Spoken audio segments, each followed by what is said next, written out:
Hi everybody, Justine Froelker here, author, speaker, certified Daring Way and Dare to Lead Facilitator. And I was talking to one of my best friends today, helping her through a difficult moment. And I confronted her on her think too far ahead piece of her anxiety. One day at a time. AA has taught that for years, and more than ever, I think we need it.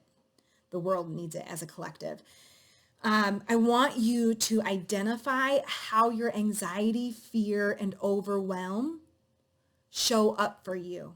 So for my friend, it shows up for her in when her head goes to that place of like, oh my gosh, we're going to be doing this until at least April 22nd. I miss my mom. How am I going to get my kids through this? Like, what if we're not even back to normal in the summer? What if we don't have a vaccine next fall and we're doing this again? Like, she just jumped so far ahead. And so I called her. I go, no. I go, not helpful. Not helpful. And I go, and you know what? I need you to call me out on how my anxiety and fear and overwhelm is showing up for me. Because of how I'm wired and who I am, on the hard days especially, I literally feel like I am holding the world's grief and sadness and disappointment. I know that's not true. I'm a sponge, and I have always received very difficult stories every day from people, which is an honor. And during times of crisis and difficulty and in times of my own stress and overwhelm and anxiety, like that sadness, like, man, it can overtake me. It is what my anxiety is doing to come in and save the day from the uncertainty of feeling, okay? So for my friend, it is jumping way too far ahead. For me, it's like taking on everyone's sadness and struggle and disappointment. And so like, I want you, like, how's it showing up for you?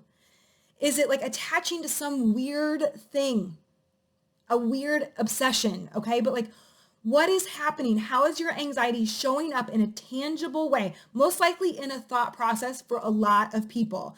And so we need to identify that so that we can redirect it. And one of the easiest ways to redirect those anxious thoughts is like when I was like, okay, so when I'm feeling that sadness, or when I hear that, like, her jumping ahead, I'm going to say like, hey, nope, remember, that's our anxiety. That's our fear.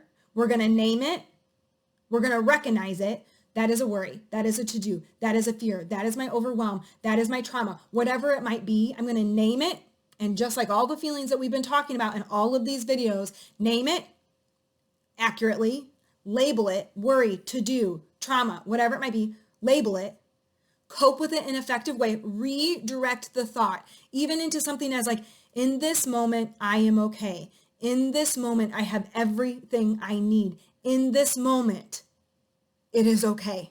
I don't need you to necessarily believe it. I do need you to say it, and I need you to breathe, okay? So we're going to recognize the thought, and we're going to redirect it by taking a breath and saying, like, almost like an affirmation, like, in this moment, right this second, we're fine. In this moment, right this second, I have everything I need. In this moment, right this second, I am scared shitless and sad, and I am okay. And then you're going to cope with it in a healthy way, whether or not that is dancing it out, playing a song, taking a breath outside, watching a funny video on the internet, calling somebody, reaching out for help, asking for what you want and need, writing, coloring. I mean, there's so many things. And you're going to allow it to pass through. You're not going to over-attach to these fears and these anxieties because they will suffocate you and drown you. So recognize what those big anxious triggers are and redirect those thoughts. All right, I'll see you next time. I feel like I'm ending these super abruptly. I'm just trying to keep them short. Okay, see you. Bye.